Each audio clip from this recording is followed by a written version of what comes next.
Flat Earth Debate Uncut and After Show. I'm your host Nathan Oakley, and if you are new to this channel, or you've not done so already, then be sure to subscribe, hit the bell notification icon and join button if you'd like to become a Nathan Oakley 1980 channel member and keep up to date with the Flat Earth Debate. If you would like to support the channel, there is a super chat that runs alongside each of these shows while they premiere, and there's also a PayPal, Patreon and crypto link in the info box below the video.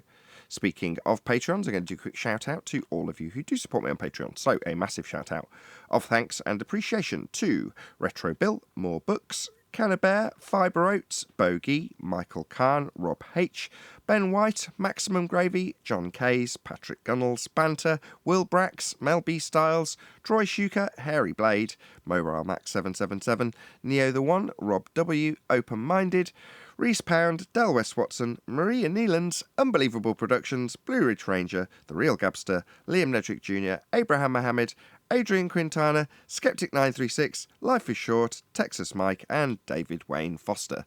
So another massive thank you to all of you for supporting me on Patreon. Now I will hand over to whoever is in Discord and Google so you can enjoy their dulcet tones while I set up for today's live show.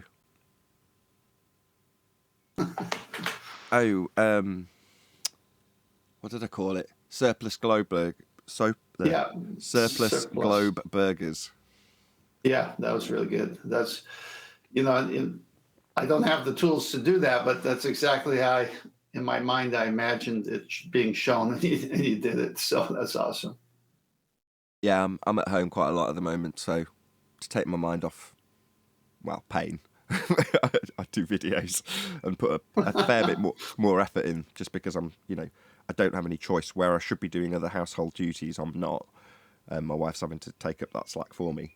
But it means I've got to keep myself occupied, so putting that much more effort into a video, that's why. Yeah, just nails it. Nathan, are you falling apart on us? What? No. Why did I ever say that I didn't mention being in any way sick because I felt it expressed some weakness to my audience? And since I've said that to you, John, you've asked me that about 4 times. You realise that? I'm just worried about you. Oh, of course you are. Whatever. Yeah. I'm fine. Thank you very much. Good morning, Nathan. It's great to see you. Thank you.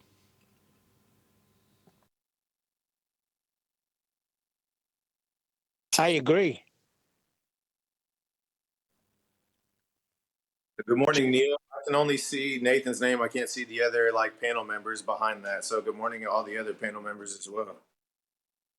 Good morning. Did you guys see that Glowbusters video? No, sorry. Heard about it.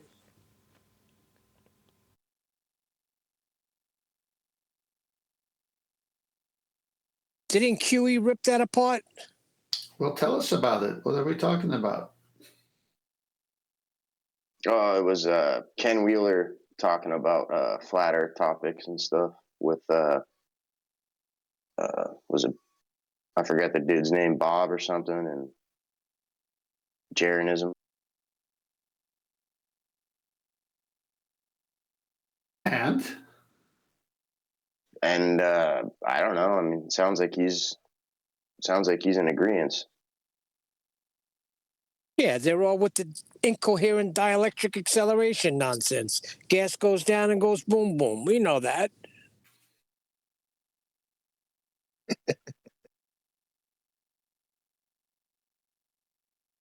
well, did it have to do with the sextant or flat Earth in general? Yeah, just in general. So they never mentioned the sextant, the most devastating proof to date. That's brilliant. I don't know. I didn't watch the entire thing. I'm only halfway through it. It was a 2-hour ordeal. Why would they? It's a very, very new argument, relatively speaking, in terms of its strength. So yes, we've talked about the sextant for 18 months, but it's only been 2-3 months that we've boiled it down to the essence. Come on, Nathan. What? That's so funny the way you said it. We've only talked about it for 18 months. No, it's not that tent. It's where it's coming from. You know was that, making and a I know serious that. point. Hello. Stop backing Bob. I was actually making a serious point. That is to say that the sextant argument's great and all, but you have to understand a fair bit about what it's used for and why it's relevant. Whereas the elevation angle argument, which is what it's... How can I put this? I don't want to say diluted, because it isn't diluted. What's the word? Distilled. Say again? Distilled. Distilled. That's the one.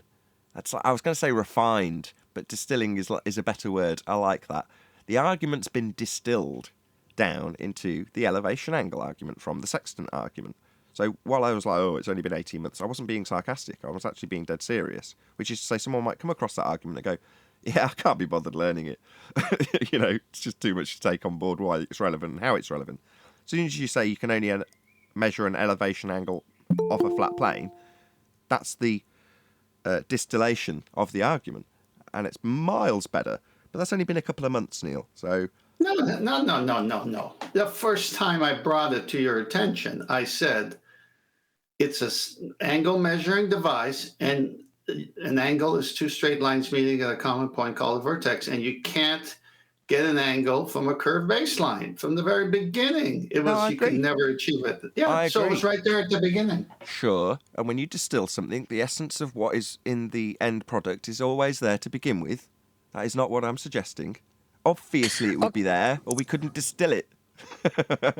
Okay, how fast does word travel concerning flat Earth and everybody involved? You're always... Don't give me the nonsense. Your primary concern, Neil, is always that it disseminates to some unknown, quote-unquote, masses that should be hearing this information.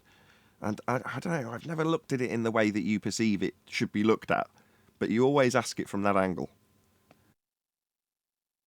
No, I just know how Bob Nodell is. Okay, he's but one man.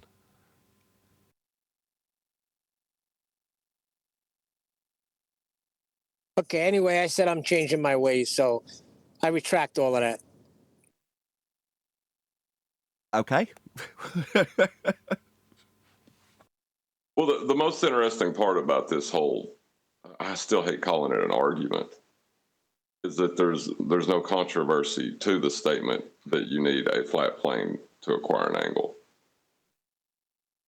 There's no controversy to that. That's a positive claim that both sides accept. It's a positive claim that has no dispute and is the end of the globe Earth assertion. That's right.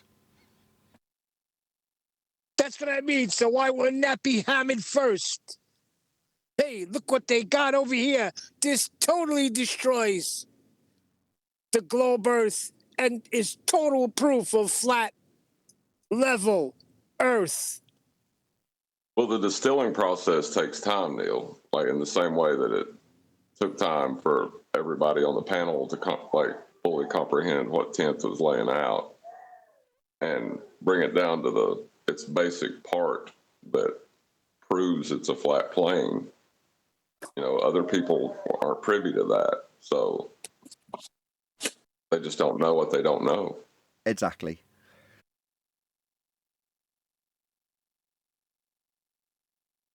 But why do you care? We're on a show, people tune in, lots and lots of people tune in. Well, beyond the scope of who chooses to tune in, why do you care? I don't. I'm Yeah, you just bringing some entertainment. It's your primary concern most of the time. I said that earlier.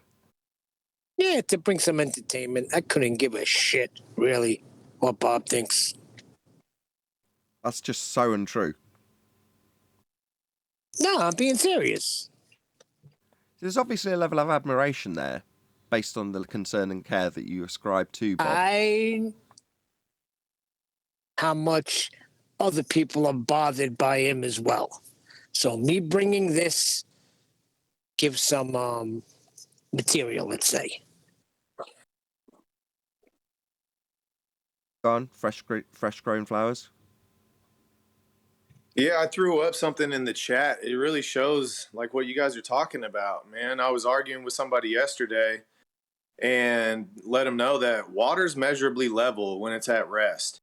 And 70% of the surface of the earth is water, so therefore the Earth has got to be level. And they even agreed and said, sure, but is it flat? And so that it points out the truth in what you guys are saying, man. They can't duck that. There's no getting around it. They have to admit it, and then beyond that, play semantics about the definition of words. Is it 70% water, though? I mean, that's what they tell us. Do we know that And for that's sure? what we're going off of. This is their model that we're working off of. So sure, let it be 80%. The numbers, the numbers need to be drastically lower for it to be any form of an impact.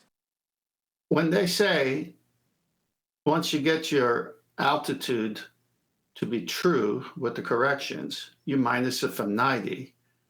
What does that make the surface if you minus it from 90? Flat. I think you need a baseline for that. Thank you. I mean, just the whole fact that after you go through all the math and everything to make sure that your eyeballs are on the water, and you put into the refraction numbers and you do all the corrections. Okay, now this is the exact number from where I'm at, where that sun is. I need to minus it from 90. That means it's flat all the way to GP. Yeah, and it's funny too, because I heard him say their model. It's not their model. They don't have a model. They're stealing ours and claiming it's theirs.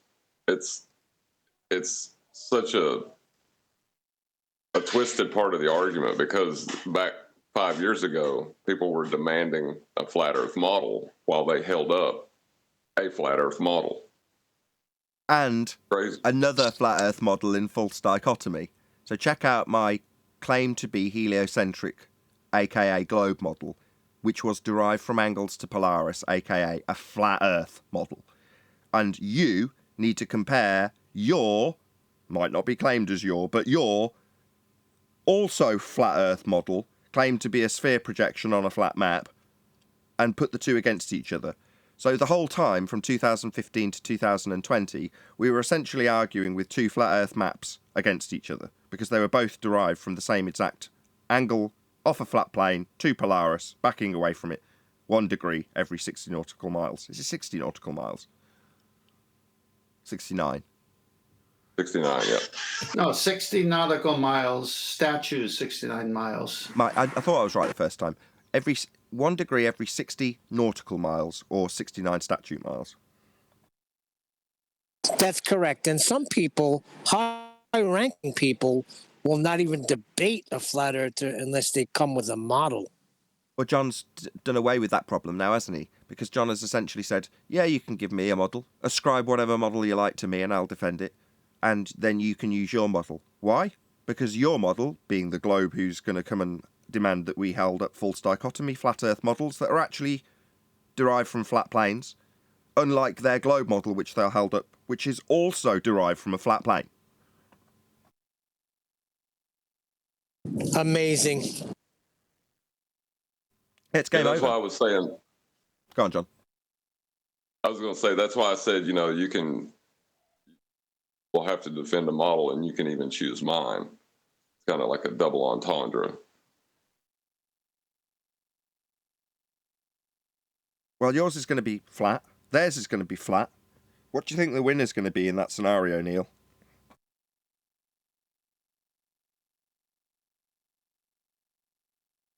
I asked Neil because you said they demand we hold up a flat Earth straw man so they can fight it in false dichotomy.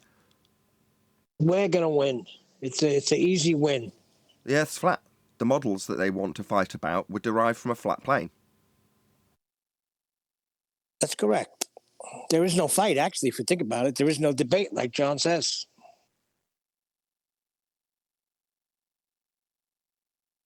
Nathan, I put up 6 slides in Master B. Can we go over those?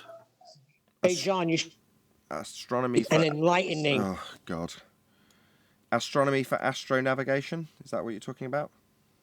Yeah. Yeah, I've got it up. Yeah. Hold on one second.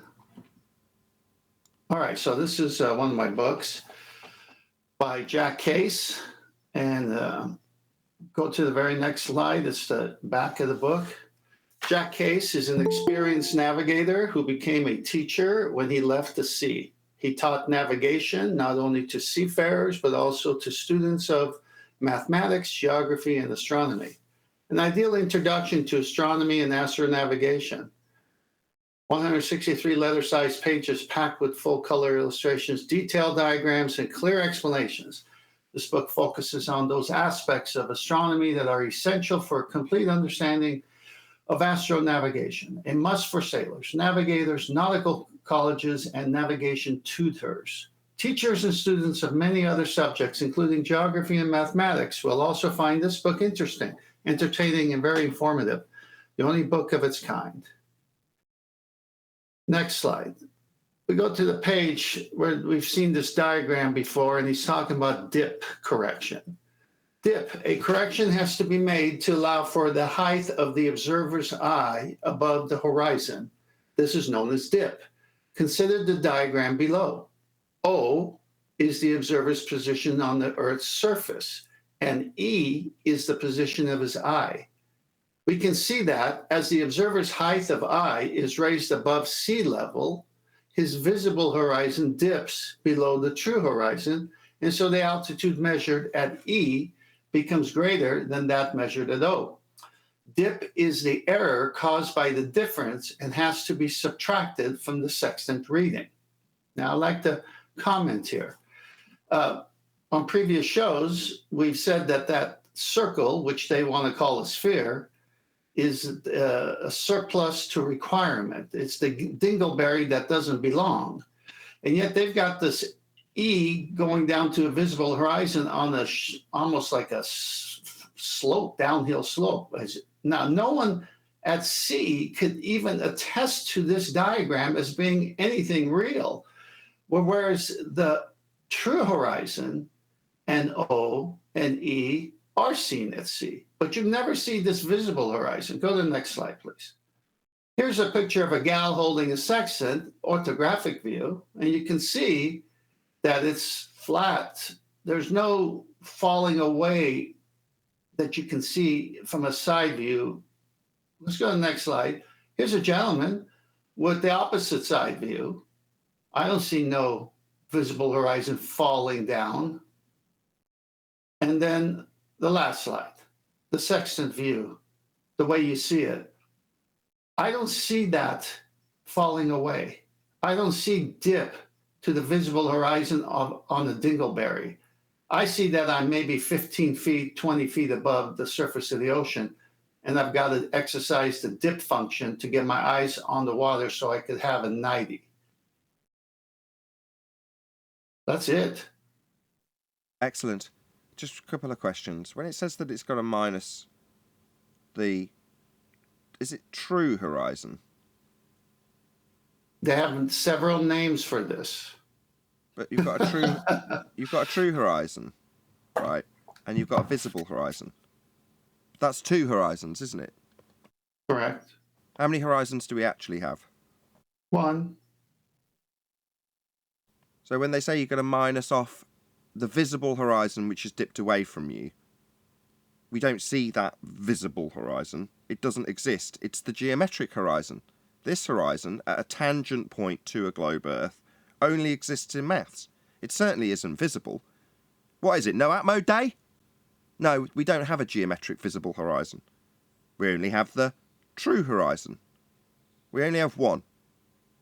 Now the dip that they're talking about is minusing from E to O, because the line that your GP will meet the star runs at 90 degrees to the ground.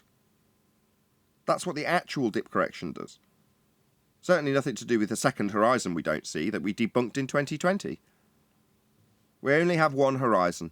The horizon in the begging the question, proof of nothing, perspective hijacking Earth curve mathematics is labelled as Earth curve, and in this diagram labelled as visible horizon, when in fact we do not see, cannot see, and will never see this claim to be visible horizon. It's not visible. It cannot be seen. It only exists in maths. Meanwhile, we do have a true horizon. That is the horizon that we actually see. It runs parallel with the GP. And without doing any corrections, you can use a bubble sextant to establish this horizontal plane. No dip correction required. Nathan, I put up one more slide from the previous page of that slide. I got it. He's talking about. Yeah. So now look at this. Now he calls it a visible horizon, whereas on the other page he called that straight baseline the true horizon, because he's doing parallax here, and the celestial horizon, right, the equatorial plane, where they emanate all their readings from. A flat plane is where they're getting all their readings from. It's just not from the curved surface. So they interchange visible horizon, true horizon, geoidal horizon all the time as they wish. But they're only getting an angle from a baseline that has to be straight all the way to the GP. So even one page before, trying to explain what parallax is from the center of the Earth to, say, the moon here, he relabels true horizon as visible horizon now. Right, so the angle measurement is from O to H. That's your baseline. And then the elevation angle is up to the moon. That's the angle. It's even marked as the angle, right? And as you say, in this diagram, when you're actually measuring an angle, you need a flat baseline. So that's your visible horizon, because that's what you use. As you say in the previous, or technically next page, what's this? True horizon and visible horizon, the one that can't be seen, that I made clear, absolutely no doubt to anybody's mind what I stated about this horizon. It can't be seen. This is the horizon we see, the true horizon. And yet, in the very previous page in this, what do you know? They label the true horizon, the horizontal baseline, H, as visible. So which one do we see? Is it the one that's the globe Earth physical geometric sphere edge debunked in 2020, a tangent point with a straight line to it? No, it's definitely not No Atmo Day. So this one we can definitely discount. And what do you know, in the same exact book, they mark the true horizon, visible horizon. And visible, meaning you can see it, is on a flat horizontal line. Now, that's not a shock when horizons derive from horizontal. So it's shockingly not dipping away from you to a point you can't see and will never be seen. That's Earth curve. That's not your horizon. Thank you, Tenth. Excellent presentation. I would like to object to something. Oh, okay. Go on then. The idea that the Earth curve horizon exists in maths only is contradictory to the celestial sphere model of observation. Okay, the existence of a geometric physical sphere edge horizon in globe Earth mathematics in orthographic view when taking an elevation angle and utilization of the celestial sphere off a flat plane and deriving that into the globe of the heavens based on the arc of the tool to give you the maths of the begging the question proof of nothing perspective hijacking Earth curve calculator was debunked in 2020. Is that enough disclaimers for you? I will accept that, yes. Fine.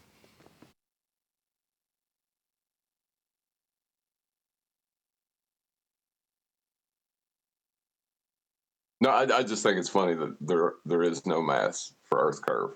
It's like a misnomer, you know. In case the over the top disclaimers lost John's point, I will reiterate it. What John's saying is, in order to claim that you've got Earth curve, you've got to work off a model that's been derived from angles taken from a plane. Now, those angles that are the initial measurement for this globe model off a flat plane will be violated as soon as you say that that angle used to make the model is actually curved, because the angle in the first instance couldn't have been taken if that was the case.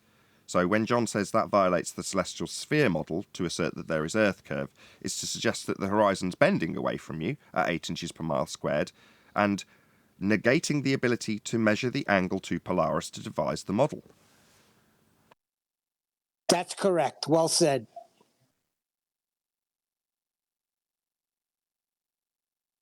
Your globe's It a flat negates Earth all model. measurements. Oh, Neil, sorry. I said it negates any way of measuring other than the way they did it.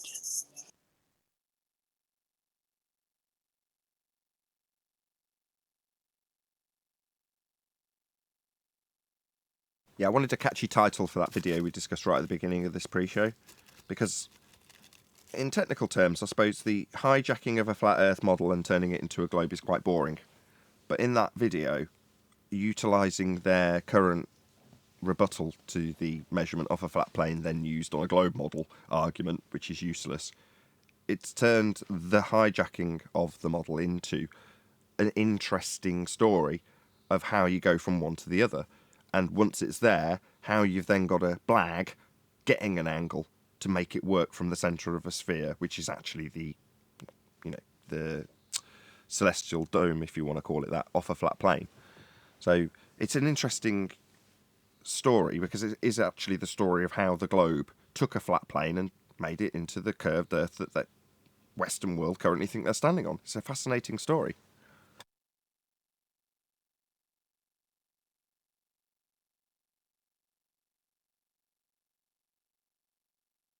But all that information that you just gave, it kind of limits the argument.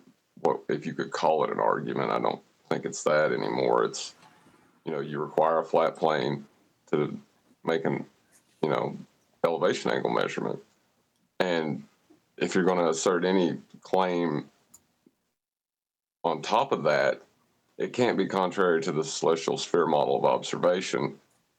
So it's just a trap for somebody who's locked into the idea that we live on a model. It's that you can't escape from. Right. Got an issue with the two pictures. The two black and white photocopies from the book. Yeah. Yeah, go ahead. Got 2 minutes. People are misrepresenting. If you look at the first one, we've got true horizon, visible horizon.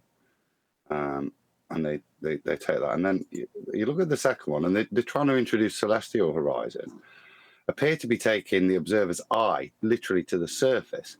But if you were to zoom in on that picture, you would have to then draw the true and visible horizon, because you're still reifying the leading edge of a ball. So even on the second picture, you've just lost the detail, but there's still, it should still say visible and true on the top half. What they're trying to do is simplify it as they then conflate it to take it to the celestial horizon.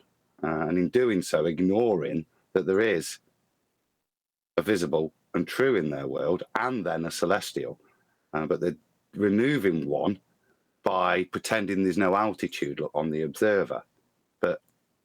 And like I say, unless their eyeball is literally on the surface of the sea, then they still have to do a dip correction for leading edge of a ball in their mind. So that second image to me is a bit of trickery as well. They're pretending that the visible is the true when they've previously disclaimed that they're not and they are different. I see. So what you're saying is the author would suggest that no, because I've now put the position without a height of eye correction to be done, there isn't one and the two are the same. So we now no, we don't have the two horizons, because obviously if you've got your eye on the ground and you're lay on your belly at sea level looking at the ocean, it's perfectly flat, and you look out to sea, you see a single horizon, a true and geometric combined. And then as soon as you raise an altitude, you get two horizons, don't you, Adam? You've got to suddenly concern about correcting one to the other. You've got a visible one and a true one, right? And on a ball, the visible can never be the true. Yet the visible is... See, the visible would have to be corrected for, but they're not saying that there's a correction to the visible on a ball here, but there has to be. They're just trying to now make out that's fine. And I say the only reason I can see that is because to have to say, no, actually, we measure this one to this one and then take it to the centre of the Earth is an extra step, which starts to become a bit galling, in my opinion, asking you to believe too much. So let's skip that middle step out where we're adjusting the angle we're measuring first off, be on a ball, and then taking it to the middle. That would seem the purpose, just to not to be doing too much trickery in one. How do they get around in this example? If you've got the inclusion of the geometric horizon, how do you then get around height of eye correction?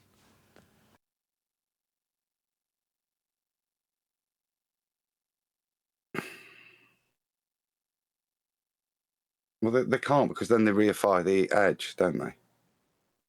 So it's black swan. This is why I think it's out of there. So that all you're thinking about is, oh, I've took this angle and now I'm just going to move it to the celestial horizon. Too much thinking's not really allowed. don't think. I think you've just got to go with what they're telling you where you're moving this measurement to now for it to have influence. Well, Adam, wouldn't this be arguing a contradiction within a contradiction, though? Yeah, that's what I'm saying. That is the contradiction. The visible horizon is now the observed angle, but it's not. You're still on a ball, as you stated in the previous diagram. Hold on, I've just realised something from the way you phrased it. Not that I realised it, but realised that your phraseology was good. When they say move it to the centre of a presupposed spherical Earth, the angle, they're not. I've always visualised it, right? You've got your tangent plane on the top, and then they move it down, and then, you know, you're dissecting the sphere and then projecting it out to the dome of the heavens. But the way you just phrased it was, we've now got to swap this from not globe, because you can't get an angle, to the celestial sphere model. So once they do that, all they're doing is they're actually taking their globe and changing it into a flat plane model. When they do that, that's all they do. So when they next say, well, then we move the angle down to the centre of a sphere, you just have to correct them. No, what you're actually doing is changing models. Because the globe's you're going to project the lines through the globe then, aren't you? The globe's not needed then. But the model that you're actually using doesn't need the globe in the middle. It's the celestial sphere model off a flat plane. So you're just swapping models back to the flat plane that the globe model was originally based on. Yeah, so that you can use your celestial sphere. So That's a flat Earth. So just swap into a flat Earth model then. Yeah, because to move to the centre, they don't move to the centre of a ball. They create a flat plane at the centre of a ball. But the ball's then not needed. You've then got the celestial sphere around a flat plane with a ball, that would be a surplus globe burger, in the middle, not being used in any way at all. And the original angle that they're justifying moving it to the centre of the ball that isn't being used was an angle they couldn't measure. Yeah, it's never happening because there's only one surface that the section's working on, and that's the flat plane surface of the Earth. So they do it through this drawing to say you're really living on the dingleberry, and we've got everything coming from the center of this dingleberry. So here's what we're actually measuring, because it becomes a complement. What's the word? It's not complement.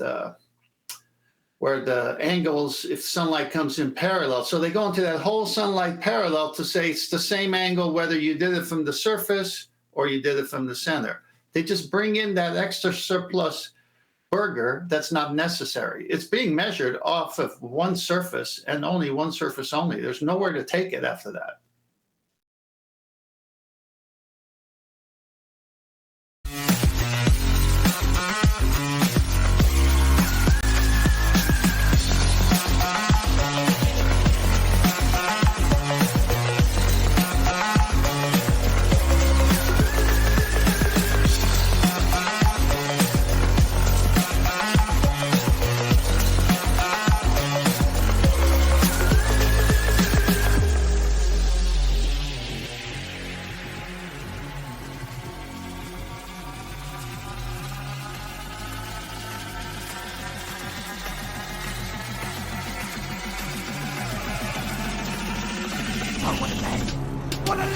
Welcome to Flat Earth Debate Live. I'm your host Nathan Oakley, and if you are new to this channel, or you've not done so already, then be sure to subscribe, hit the bell notification icon and join button if you'd like to become a Nathan Oakley 1980 channel member and keep up to date with the Flat Earth Debate. If you would like to support the channel, there is a super chat that runs alongside each of these shows while they are live, and there's also a PayPal, Patreon and crypto link in the info box below the video. Most importantly, if you'd like to join the discussion, simply mute the page you are currently watching, then click the link in the info box below this video to join the panel and express your views on the nature of Earth. If you do join, please don't swear. If you do, you'll be ejected, and if you are, please don't try to rejoin the stream using sock accounts. You'll be warmly welcome back on the next stream. Please also share the show on social media. Sharing the show obviously increases the live audience, but this in turn increases the chances of a more diverse panel, so please share the show on Facebook and Twitter. Now we are joined by 10th Man, Eli, Neil, Refracted Curvature, the Adam Meakin, and a whole bunch of people in Discord. So welcome one and all. Hello, hello, hello. Good morning, all. Morning, everyone. Hey, good morning. Good morning. Let's kick off with a bit of housekeeping. Any evidence that you can acquire an elevation angle from a curved baseline?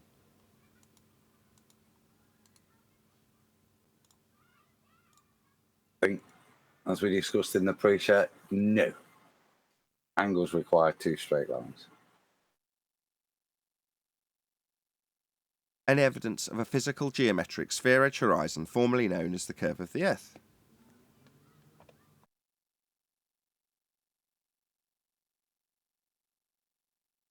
I've said it before, and I will say it again. We do a warm-up for about half an hour to 3/4 an hour every show. You can see it. Subscribe today to my second channel, and you'll see the lengths I go to warm up my panel.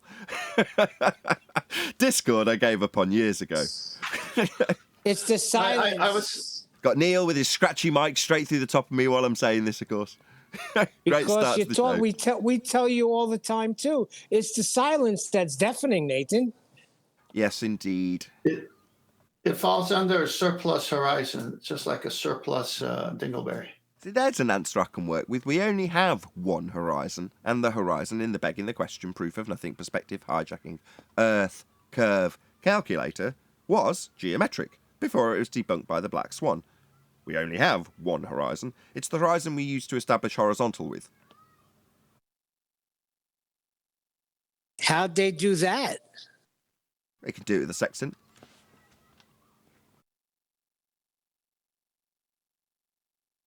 Any evidence of axial rotation of the Earth-based variety? No measurable drift of anything happening. Whoa, wait a second. We're moving? Hold on No. a second. Let me fasten myself. The whole idea of calling it Coriolis effect is to state that the frame of reference you are experiencing is non-inertial. What does that mean? It means that from your point of view, nothing's happening, right? There is no motion.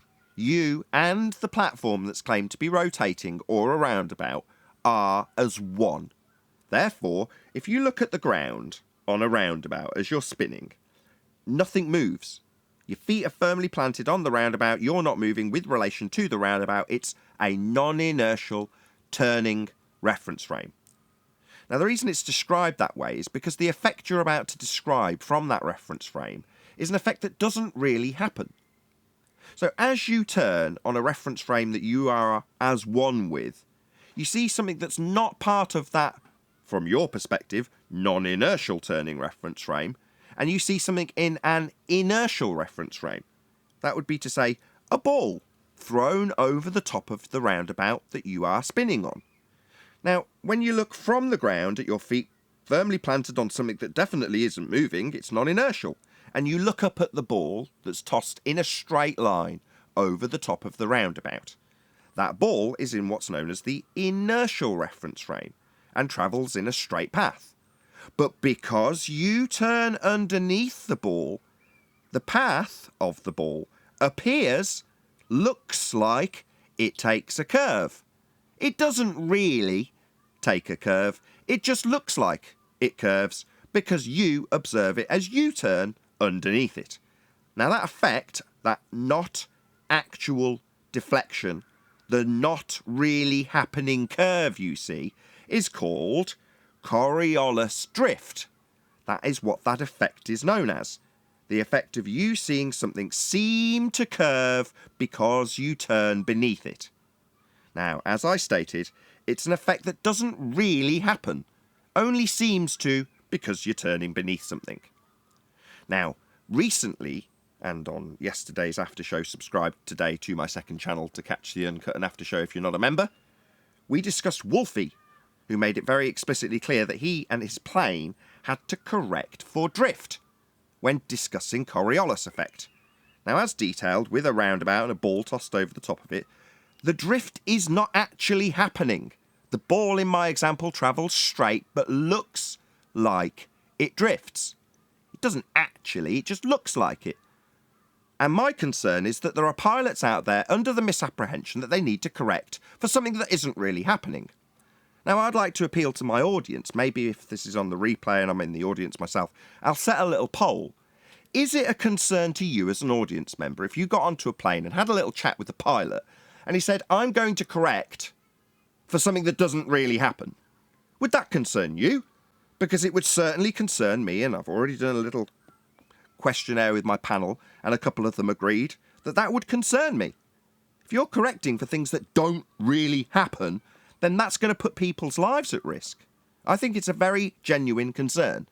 Unlike when you talk about Brian Mullen and going after his career simply because he's detailed how planes may or may not be affected by a turning Earth underneath them, to have Coriolis deflection be true.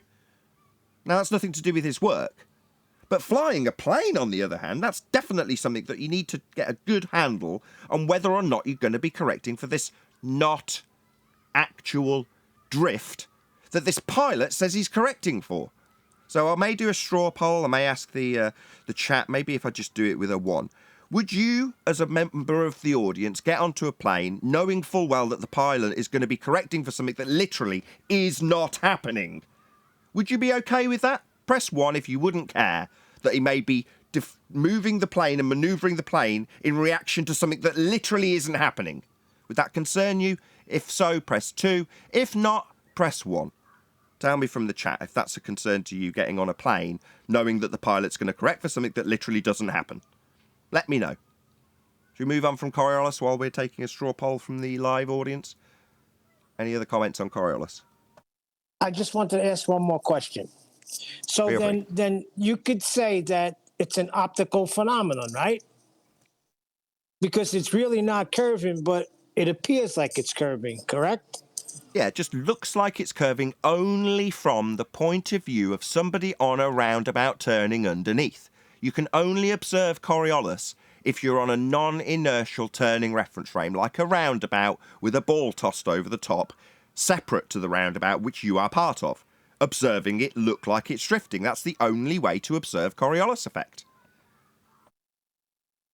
I object to this whole discussion. Why is that? Me as well. How will you detail Coriolis when we don't have an axis to Earth? Oh, Coriolis is very much a real effect, John. As detailed earlier, Coriolis would be observed if you, for the sake of argument, was on a roundabout and I looked up at an aeroplane travelling in a straight line over the top of me. As I turn beneath the aeroplane, it looks like it's fucking corkscrewing, John. Right, but the thing is, the roundabout has a measurable radial value. Oh, yeah. No, I didn't pretend for 1 second that this was in any way relation to a turning Earth. We're not turning. We'd notice. There'd be Coriolis effect. Now, even if there was, it wouldn't be something you'd correct for in a plane because it's a not actual deflection. But Coriolis effect happens all the time. There are many, many people observing aeroplanes from non-inertial turning reference frames like roundabouts. My concern would be that one of them would get on the radio and talk to Wolfie and tell him about how he's seeing this not actual deflection, and suddenly Wolfie puts the plane into a barrel roll because he thinks he needs to account for it. That'd be great. Do you see my concern? Hello, guys. Hey, Arwin. Oh yeah, it's a real cognitive problem if you think that the ground's turning beneath you, and you're trying to correct for it. You're going to crash the plane. Oh no, it's nothing to do with correcting for the Earth turning beneath. It doesn't. Coriolis is a deflection only observable from a non-inertial turning reference frame. So to correct for Coriolis, it would only be the case that somebody from the ground communicates with the air to explain that they see something seeming to drift. And then the pilot going, you're seeing not actual deflection from a non-inertial turning reference frame. That would be Coriolis drift. Oh, well, I better correct immediately. Now, Wolfie's made it explicitly clear that he thinks he has to correct for drift. He doesn't. It isn't happening. But that concerns me deeply. But isn't the cause of Coriolis something turning underneath? That's correct. The only reason anybody would ever communicate with ground control that they are experiencing a Coriolis effect would be if they were actually on a non-inertial turning reference frame like a roundabout, observing the aeroplane seem to do something it isn't really doing merely because they're turning beneath it.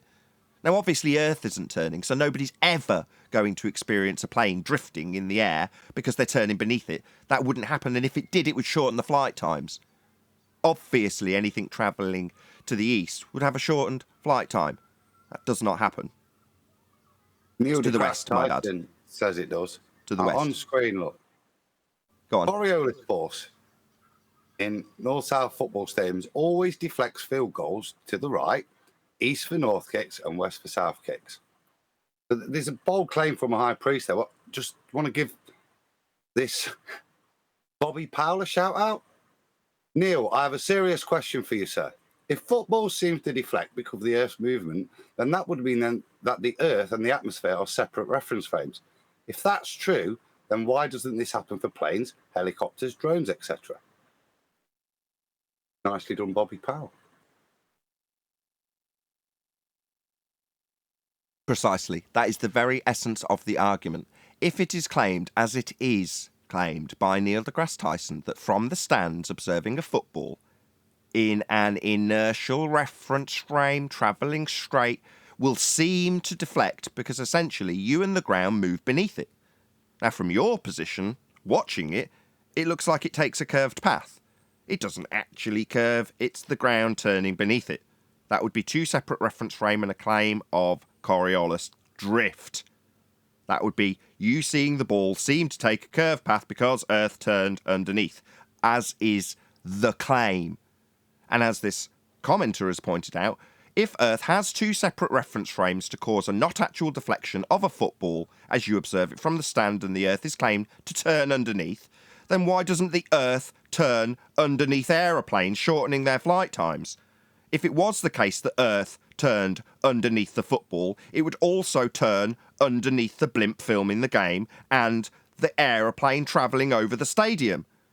And if it was travelling from Charlotte, North Carolina to Los Angeles, it would only take an hour and a half because Earth would be turning underneath it for us all to be able to look up at the plane and go, oh, look, I observe Coriolis deflection in the aeroplane. It looks like it's drifting.